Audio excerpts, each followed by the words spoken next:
Housewife ही बन जा। सोनम का मन पढ़ाई लिखाई में कम लगता था, लेकिन उसकी माँ चाहती थी कि बेटी पढ़ लिख कर अपने पैरों पर खड़ी हो जाए। बेटा कुछ नहीं रखा है ये फालतू की चीजों में, पढ़ लिख कर कुछ बन जा।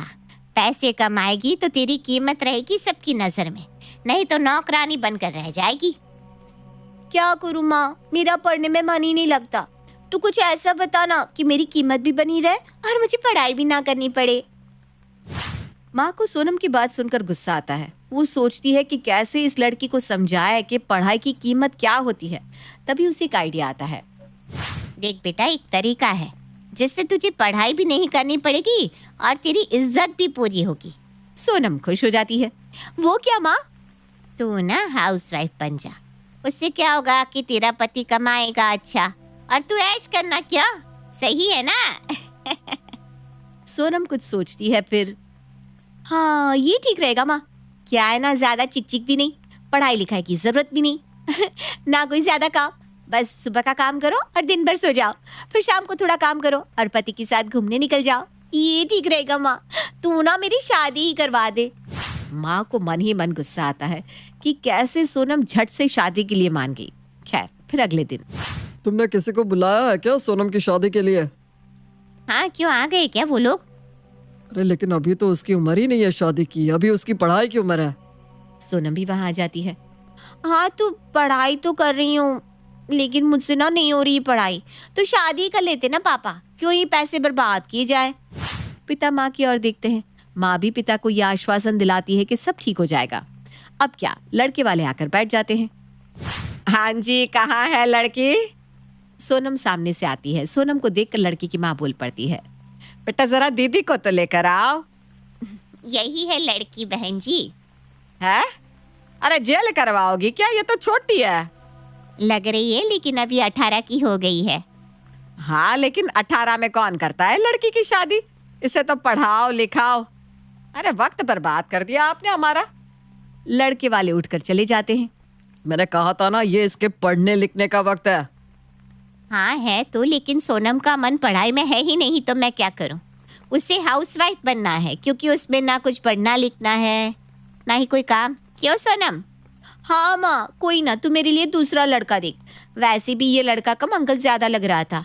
अरे तेरी उम्र के लिए तो सभी अंकल ही है। खैर, सोनम मुंह बनाकर चली जाती है। उसके जाने के बाद पिता हैरानी से माँ की ओर देखते हैं। क्या लगता है हाउसवाइफ बनना इतना आसान है क्या? तुम खुद घर संभाल रही हो, तुम जानती हो। अरे लेकिन सोनम को कौन समझाए? इकलौती बेटी है हमारी। अगर ये भी नहीं पढ़ेगी तो हम लोगों का सपना सपना ही रह जाएगा। इसीलिए इसे अकल सिखाना जरूरी है। आप ना बस मेरा साथ दो। अब रोज कोई ना कोई सोनम को देखने आता, लेकिन कभी उसकी उम्र तो कभी पढ़ाई लिखाई का हवाला देकर शादी करने से इनकार कर देता। मेरा लड़का लाखों में कमाता है, कैसे इस छिपकली से लड़के से शादी कर ले हम? जा रहे हैं, नमस्ते। लड़के वालों के जाने के बाद, माँ क्या करूं? कोई मुझसे शादी करने को तैयार ही नहीं हो रहा। मुझसे तो पढ़ाई नहीं होगी। माँ कुछ करना शादी के लिए। हाँ बेटा, कोशिश तो कर ही रही हूँ, और क्या कर सकते हैं बेटा? तभी पिता आ जाते हैं। मेरे पास एक रिश्ता है, लेकिन लड़के की माँ काफी गुस्से वाली है। वो कह रही है कि पहले वो सोनम को अपने घर में 4 दिन रख कर देखेगी। अगर सोनम बहू के रूप में हर काम में फिट रही तो ही शादी के लिए हाँ करेगी। बोलो मंजूर है? अरे हाँ हाँ, मंजूर है मंजूर है। बोल दो पापा, मैं कल ही उन लोगों के घर चली जाती हूँ। बस पढ़ाई ना करनी पड़े उसके लिए सोनम किसी के भी घर में 4 दिन की बहू बनने के लिए भी तैयार हो जाती है। अगले रोज पिता उसे उसके 4 दिन के ससुराल में छोड़ आते हैं। ससुराल का पहला दिन। क्या बात है, कितना बड़ा घर है इन लोगों का। तभी सामने से हीरो जैसा एक लड़का आता है। तुम सोनम हो ना? हाँ, और तुम? तभी उसकी होने वाली सास सामने आती है। पति होने वाला है ये तुम्हारा। तुम क्या कर रही हो? आप बोलो। सोनम लड़की को देखकर खुश हो जाती है। हाय रे, कितना प्यारा है ये, बिल्कुल राजकुमार की तरह। मेरी तो लॉटरी लग गई। जी जी, नमस्ते आंटी। आंटी नहीं, माँ जी बोलो। देखो सोनम, मेरे पास सब कुछ है, बस मुझे एक अच्छी लड़की चाहिए। वैसे तो इस घर में नौकर चाकर सब है, लेकिन फिर भी मैं चाहती हूँ कि मेरे घर की बहू को सब कुछ आना चाहिए। क्यों नहीं, सही बात है भाई। बहू को वैसे भी क्या चाहिए, सोने के लिए रात तो होती है, लेकिन घर का काम होता है, थोड़ा बहुत काम तो कर ही लेना चाहिए बहू को। सास सोनम की ओर देखती है। एक तो जबान तेज है तेरी, जबान में लगाम लगा बहू, बड़े घर की बहू एक कम बोलती है, समझी? सोनम को तो गुस्सा आ जाता है कि घर की बहू बनाने के लिए बुलाया है या नौकरानी। माँ मैं कॉलेज जा रहा हूँ, आज टेस्ट है मेरा। सोनम खड़ी क्यों हो, कॉलेज जा रहा है, सुनाई नहीं दे रहा? वैसे तुम्हें तो पढ़ाई लिखाई से कोई मतलब नहीं है, टिफिन लगा दो इसका तब तक। सोनम किचन में जाकर होने वाले पति का टिफिन लगा कर आती है। ठीक है, वैसे जानकर हैरानी हुई कि तुम पढ़ना नहीं चाहती। माँ मैं इसे कैसे अपने दोस्तों के बीच बिठाऊंगा? वही तो देखना है बेटा, इसलिए तो इसे 4 दिन के लिए रखा है। बिना पढ़ी लिखी लड़की को बहू कौन बनाता है? ऐ जा जाकर छत से कपड़े उतार ला। सोनम छत में जाती है तो उसे वहां नौकरानी खड़ी दिखती है। नमस्ते छोटी मालकिन, इस हफ्ते आप टेस्ट के लिए आए हो ना? टेस्ट के लिए मतलब? वो क्या ना मालकिन हर हफ्ते किसी ना किसी लड़की को घर में बहू बनाने के लिए टेस्ट में रखती है। लेकिन क्या? वैसे कितनी पढ़ी लिखी है आप? 12वीं। क्यों?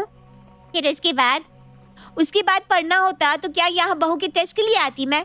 तू भी ना यार कुछ भी। मैं भी 12वीं में थी ना, तब टेस्ट के लिए आई थी। बहू तो नहीं बन पाई, लेकिन कुछ साल बाद पता चला कि जीवन जीने के लिए पैसे कमाने कितने जरूरी है। कोई और तो काम नहीं दे रहा था तो इस घर की नौकरानी ही बन गई। सोनम को तो इस बात से झटका ही लगता है कि हाय रे, क्या ऐसा भी होता है? सोनम नौकरानी से बात कर ही रही थी कि सास चिल्ला कर बोलती है। अरे क्या नाम है नई लड़की का, क्या करने लग गई छत पर? सोनम भाग कर नीचे आती है। ये सारे कपड़े अच्छे से प्रेस करके तय लगा दे, समझी? सोनम से उसकी होने वाली सास सारा दिन काम कराती, रात को पैर भी दबवाती और जमीन पे सुलाती। सोनम इतनी थकी होती है कि अगली सुबह उसे उठने में देर हो गई। क्या बात है? क्या देर हो गई उठने में? अरे एक तो अनपढ़ गवार, ऊपर से सोना पसंद है। अरे तुम क्या ही किसी के घर की बहू बनोगी? सोनम फटाफट सोकर उठती है। वो बाहर कमरे में जाती है तो सामने उसका होने वाला पति टेनिस खेल रहा था। शिट, तुम अब उठी हो यार, तुम तो आलसी भी हो, ऐसे कैसे होगा? माँ प्लीज भगाओ ना इसे यहाँ से, मैं इस पर अपने पैसे बर्बाद नहीं करूंगा। सोनम को लड़की की बात पर गुस्सा आता है। ओए सुनो, भगाओ से क्या मतलब है? ऐसे वैसे घर की नहीं हूँ, मेरे पापा भी अच्छा कमाते हैं, समझे? तभी उसकी होने वाली सास आ जाती है। हाँ तो तेरे पापा की हम बहुत इज्जत भी तो करते हैं, उन्हें नहीं भगा रहे हम, और कमाते तो तेरे पापा है, तू नहीं समझी? माँ ऐसी लड़की से कौन शादी करेगा जो ना कमाती धमाती है और ना ही पढ़ी लिखी है और ना ही समाज में उसे कोई जानता भी है। इसका तो अपना कोई अस्तित्व है ही नहीं, किसी की बेटी किसी की बीवी ही बनना है इसे। अरे जो लड़का तुमसे शादी करेगा वो भी तो ये समझेगा ना कि किसका पति है वो। सोनम को लड़की की बात सही लगती है। वो समझ जाती है कि उसे भी अपनी पहचान बनाना जरूरी है। और हाँ, हम नहीं बना सकते तुझे अपने घर की बहू, तो अभी आप यहाँ से जा सकती हैं। तभी वहाँ वो नौकरानी भी आ जाती है। आप परेशान ना होना, अगर फिर भी कोई शादी ना करे और कहीं पैसे कमाने लायक भी ना हो ना, तो मालकिन आपको यहाँ नौकरानी के रूप में रख ही लेगी। पूरी 2000 देती है महीने का। अरे रखो 2000 तुम। और हाँ, तुम्हारी लड़की को जरूरत हो ना कभी पैसे की तो आकर ले जाना मुझसे। बड़े आए इस घर में 4 दिन क्या 4 मिनट ना रहूं मैं। अरे औरत, मेरा बैग घर भिजवा देना। पूरी अकड़ के साथ सोनम वहां से निकल जाती है। सोनम की होने वाली सास सोनम के पापा को फोन करती है। भाई साहब, लगता है आपकी बेटी को पढ़ने की इच्छा जग गई है। जैसा आपने कहा था हमने वैसा ही नाटक किया और वो सफल भी रहा। शुक्रिया भाभी जी, आप लोगों का परिवार हम लोगों के लिए हमेशा फैमिली रहा है। लगता है वो आ गई, मैं बाद में बात करता हूँ आपसे। सोनम तनाती हुई घर आती है। अरे क्या हो गया बेटा, तुम तो 4 दिन के लिए गई थी ना? अरे बेटे, बड़ी मुश्किल से कोई तैयार हुआ था, अब कौन करेगा तुमसे शादी? तुम तो। माँ की बात सोनम बीच में ही काट देती है। माँ मैं पढ़ूंगी लिखूंगी, खुद के पैरों में खड़ी होंगी। माँ ना हाउसवाइफ एक अच्छी बात होती है, लेकिन मैं घर के साथ साथ अपनी जिंदगी को भी संवारूंगी। शादी का प्लान कैंसिल। और हाँ माँ, अब लड़के नहीं, मैं लड़कों को चूज करूंगी, समझिए आप? सोनम ये बोलकर वहां से निकल जाती है और पीछे से माता पिता खुश हो जाते हैं। सौतेली सास। निमृत अपनी माँ और पिता के साथ रहा करती थी। अब निमृत की शादी की उम्र हो चुकी थी। उसकी सभी सहेलियों की तो शादी भी हो चुकी थी। निमृत को अपनी शादी को लेकर काफी अरमान थे। ऐसे ही एक दिन निमृत अपनी बचपन की दोस्त दिया को फोन करती है। दिया, कैसी है तू अपने ससुराल में? शादी की बात तो तू मुझे भूल ही गई है। मैं बिल्कुल ठीक हूँ निमृत, तू बता तू कैसी है और कब शादी कर रही है? यार, शादी के लिए तैयार तो मैं भी हूँ, इसलिए तू भी विश कर कि जल्द से जल्द मेरी शादी हो जाए। लेकिन मेरे लिए ना ढंग का कोई लड़का ही नहीं मिल रहा। वैसे तू बता, तेरे ससुराल में सब कैसे है? तेरी सास कैसी है? मैंने जहाँ तक सुना है सास बहुत खड़ूस होती है। क्या सच में सास ऐसी होती है? अब सास को लेकर मैं तुझे क्या बताऊं निमृत, मेरी सास थी तो मेरा जीना हराम कर रखा है। बस यही वजह है कि मैं तुझे फ़ोन नहीं कर पाती। तू नहीं जानती पर मेरी सास को ना हर चीज़ में नुक्स निकालने की आदत है। थोड़ा खाना ज़्यादा बन जाए तो उन्हें परेशानी होती है। अरे कितना ही स्वादिष्ट खाना बना दो, कमियां फिर भी निकाल देती है। और खुद घर का ना एक काम नहीं करती, ऊपर से मुझे काम चोर कहती है। रात में 1 बजे मैं जाती हूँ सोने के लिए और फिर सुबह 5 बजे उठना पड़ता है। और लेकिन फिर भी ना कोई कदर नहीं है मेरी। दिया के मुंह से सास की बुराइयां सुनकर निमृत का भी शादी से मन हटने लगता है और वो हर समय इसी सोच में रहती है कि आखिर सच में सास इतनी बुरी होती है। तभी उसकी एक और दोस्त निधि का फोन आता है और निमृत निधि से भी सेम सवाल करती है। तब निधि जवाब देती है, अरे पागल है तू भी ना दिया की बात को इतना सीरियसली ले रही है। दिया तुझसे मजाक कर रही थी, वो अभी भी लाइन पर है। यकीन नहीं हो रहा तो खुद पूछ ले। अब निमृत अपनी दोनों दोस्तों से बातें करती है, जिसके बाद निमृत के मन से सास के लिए डर खत्म हो जाता है। अब ऐसे ही बहुत जल्द निमृत का रिश्ता निखिल नाम के एक बहुत ही स्मार्ट लड़के से तय हो जाता है और बहुत जल्द निमृत की शादी निखिल से हो जाती है। पर ये क्या, शादी के बाद निमृत के सारे अरमान चकनाचूर हो जाते हैं, क्योंकि उसके घर में आती ही उसकी सास रूबी उससे अच्छा व्यवहार नहीं करती। शादी के अगले ही दिन, अरे महारानी, खाली निखिल के साथ ही गप्पे लड़ाती रहोगी या फिर घर का थोड़ा काम भी करोगी? जब से आई हो तब से आराम कर रही हो। हमारी भी शादी हुई थी पर हम तुम्हारी तरह नहीं थके से थे। हाँ? वो माँ जी, मैं निखिल जी के कपड़े प्रेस कर रही थी। बहू, मानते हैं तुम्हारा पति निखिल है, पर इसका मतलब यह नहीं कि तुम घर का और कोई काम ना करो। अगर अपने पति की सेवा करनी हो गई हो तो अपनी सास के भी थोड़े पैर दबा दो। निमृत अपनी सास के पैर दबाने लगती है, पर फिर भी रूबी निमृत को ही भला बुरा कहती है। अब ऐसे ही कुछ दिन बीत जाते हैं। रूबी निमृत को जरा भी आराम करने नहीं देती। अपनी सास की इन आदतों से अब निमृत परेशान होने लगती है और एक दिन, क्या रे बहू, तो क्या ससुराल में मुफ्त की रोटियां तोड़ने आई है जो तूने आज कपड़े नहीं धोए? वो माँ जी, आज मेरी तबीयत थोड़ी ठीक नहीं थी ना, बस इस वजह से। मैं कल सुबह सारे कपड़े धो दूंगी। ये सुनकर रूबी उसका हाथ पकड़कर मोड़ देती है और उसे धमकाते हुए कहती है, बहू, अगर तेरी जगह मेरी सगी बहू होती ना तो भी हम उसके साथ यही करते। और तू तो हमारी सौतेली बहू है और हम तेरी सौतेली सास, समझी? अगर अपनी सौतेली सास के अत्याचारों से बचना है तो उसके पैर के नीचे दब के रहना सीख ले, समझी? इस तरह से रूबी निमृत के हाथ में सारे गंदे कपड़े थमा देती है। बेचारी निमृत रोते हुए पूरी रात कपड़े धोती है। ये सब देखकर निखिल को अच्छा नहीं लगता और वो निमृत की मदद करने के लिए उसके पास जाता है।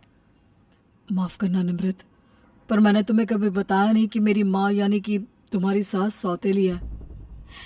निखिल जी, पिताजी ने दूसरी शादी क्यों की? मैं सिर्फ 5 साल का था जब मेरी माँ मुझे छोड़कर चली गई। उन्होंने दूसरी शादी कर ली थी और उन्हें दिखाने के लिए ही पिताजी ने भी दूसरी शादी कर ली। मेरे माँ बाप ने कभी भी मेरे बारे में नहीं सोचा। मेरी सौतेली माँ मुझसे नफरत करती है क्योंकि उनकी खुद की कोई संतान नहीं हुई। मुझे माफ़ करना निमृत, मैं चाह कर भी तुम्हारी कोई मदद नहीं कर सकता। अगर मैंने तुम्हारी मदद की तो माँ फिर से तुम्हें कोई नई सज़ा दे देंगी। निखिल जी, सज़ा तो मुझे मिल ही रही है शादी करके। मैंने सोचा था सास माँ समान होती है, पर आज मेरी सारी गलतफहमियां दूर हो गई और उससे भी ज्यादा दुख मुझे इस बात का है कि आप सब जानते हुए भी कुछ नहीं कर रहे। मैं जानता हूँ निम्रत, पर मेरी मजबूरी है। निखिल निम्रत से बात कर ही रहा होता है कि तभी उसे रूबी के आने की आहट आती है और वो जल्दी से वहां से अपने कमरे में चला जाता है। निम्रत सारे कपड़े धोकर जैसे ही अपने कमरे में जाने लगती है, वैसे ही रूबी निम्रत को अपने कमरे में बुला लेती है और कहती है, क्या बहुरानी, बहुत नींद आ रही है या फिर पति की याद आ रही है? पर क्या करे, अब तुझे सौतेली सास जो मिली है उसे भी तो देखना पड़ेगा। बेचारी मेरी बहू, जब से शादी हुई है पति के साथ टाइम ही नहीं मिलता बात करने का। क्या माँ जी, मैं सिर्फ अपने पति के लिए ये सब कर रही हूँ, वरना आप जैसी सासों को सीधा करना मुझे आता है।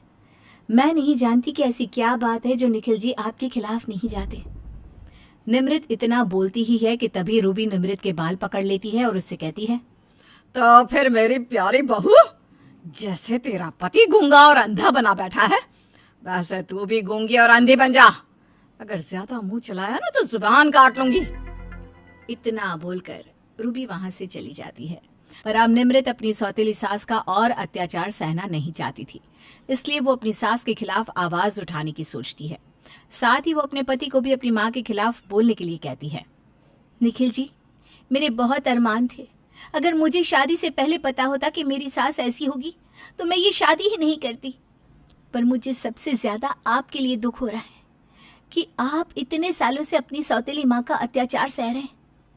पर मुझे समझ में नहीं आता कि जब घर की सारी जिम्मेदारियां, सब कुछ आपके हाथों में है, तो आप अपनी सौतेली माँ का अत्याचार क्यों सह रहे हैं? निम्रत, क्योंकि मेरे पापा की जान उस औरत के हाथ में है। मैं अपने पापा से बहुत प्यार करता हूँ।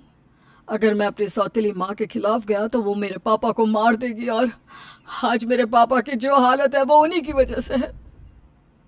अच्छा, तो ये बात है, यही है उस औरत का राज। कोई बात नहीं, अब उसको उसके किए की सजा जरूर मिलेगी। उसको उसके कर्मों की सजा कोई नहीं दे पाया ना, लेकिन अब बस बहुत हुआ। मैं उस औरत को उसके किए की सजा दूंगी। लेकिन तुम ऐसा क्या करोगे निम्रत? वो सब मुझ पर छोड़ दीजिए निखिल जी। अब मैं आपको और अपने पापा जी को उस औरत का और अत्याचार नहीं सहने दूंगी। बहुत हो गया। अब जैसे ही निम्रत को अपनी सौतेली सास के बारे में पता चलता है, वो बिना कुछ सोचे समझे अपने विकलांग ससुर को अपने मायके भेज देती है और रूबी के खिलाफ कंप्लेंट दर्ज करवा देती है, जिसके बाद रूबी की सारी चालाकी धरी की धरी रह जाती है और पुलिस उसे गिरफ्तार करके उसके किए की सजा देती है। तो वहीं दूसरी ओर निम्रत, जैसा कि उसने शादी के बाद अपना जीवन जीने का सोचा था, वो उसी तरह से अपने ससुराल में बिना सास के एक खुशहाल जीवन जीती है।